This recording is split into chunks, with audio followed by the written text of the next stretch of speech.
ಎಲ್ಲರೂ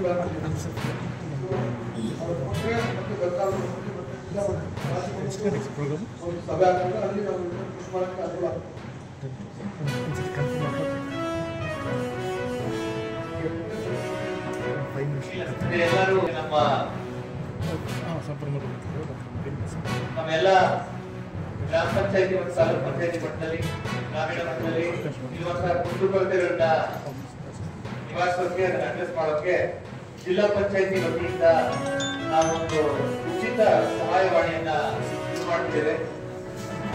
ಈ ಒಂದು ಉಚಿತ ಸಹಾಯವಾಣಿಗೆ ಗ್ರಾಮ ಫೋನ್ ಅಂತ ಕೂಡ ಕೊಟ್ಟಿದ್ದೀವಿ.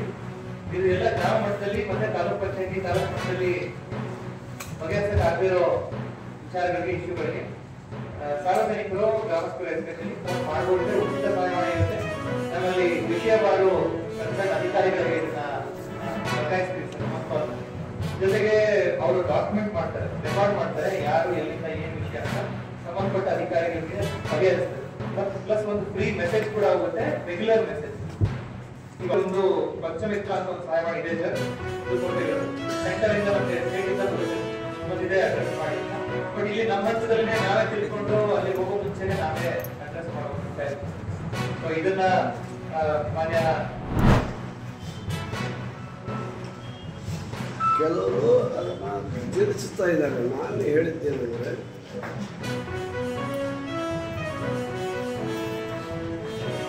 ಇದರಲ್ಲಿ ಏರ್ಪೋರ್ಟ್ನಲ್ಲಿ ಅವರು ನಮೂದು ಮಾಡಿದ್ದಾರೆ. ನಮೂದು ಮಾಡಿ ಯಾರಿಗೂ ತೊಂದರೆ ಮಾಡಿದ್ದಾರೆ, ಏನೋ ತೊಂದರೆ ಉಂಟಾಗಿದ್ರೆ ನೋಡಿಸ್ಲಿ. ಅವನ ಶ್ರದ್ಧಾ ಭಕ್ತಿ ಅವನಿಗೋಸ್ಕರ, ಅವನ ಕುಟುಂಬಕ್ಕೋಸ್ಕರ ಅಥವಾ ದೇಶಕ್ಕಾಗಿ ಅವನು ಪ್ರಾರ್ಥನೆ ಮಾಡಿದ್ದೇವೆ. ಅದನ್ನು ಮಾಡೋದು ಸರಿಯಲ್ಲ ಅಂತ ಹೇಳಿದ್ರು. ನಾವು ಹಿಂದೂಗಳು ಯಾಕಂದ್ರೆ ನಾವು ಕೂಡ ಪ್ರಾರ್ಥನೆ ಮಾಡಿ ಯಾವ ರೀತಿ ಪ್ರಾರ್ಥನೆ ಮಾಡೋದು, ಋಷಿ ಮನೆಗಳು ಮಾಡ್ತಿದ್ರು, ಮೌನ ಕೂತ್ಕೊಂಡು ಬೀದಿ ಹಾಕಿಂದಲ್ಲ, ಮೌನ ಬಿದ್ದುಕೊಂಡು ಅವ್ರ ಬೇಕಾದ್ರೆ ಮಾಡಿ ಮನಃಶಾಂತಿಗೆ